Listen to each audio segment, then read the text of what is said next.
apie sprintą kalbant, tai klaidų kaip ir pavyko išvengti. Neįprastas toks sprintas, ne mieste, buvo mesti tik tai keli punktai porą. Tai toks gana kalnuotas, sakyčiau, sprintas, bet kažkaip pavyko išvengti didelių klaidų, mažų buvo, bet ten iki minutės, sakyčiau, klaidų. Rytinę trasą sekėsi geriau, klaidų kaip ir nedariau, nebent kažkiek variantų pasirinkime nebuvo užtikrinta, bet kažkaip šiandien ir mynėsi geriau, tai pavyko visai gerai suvažiuoti, sakyčiau.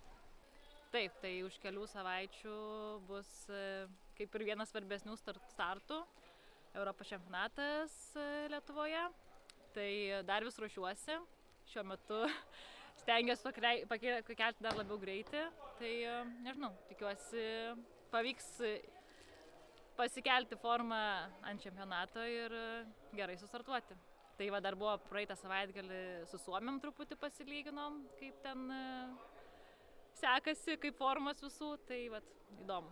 Tikrai labai laukiu, bus įdomu pamatyti, kurioje aš vietoje esu tarp visų pasaulio geriausių, Europoje geriausių.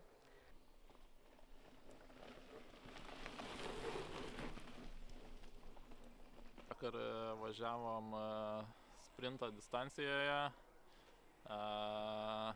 Pavyko laimėti, iš tikrųjų vakar klaidų kažkokių didelių nedariau, vienoje vietoje tik tai keliuką prašokau, bet kurį ir daug kas prašoko.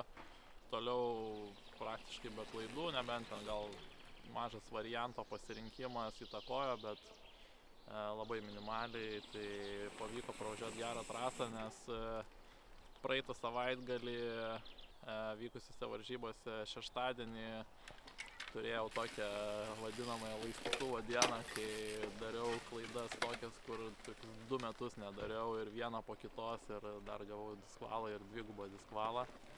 Tai biškį buvo toks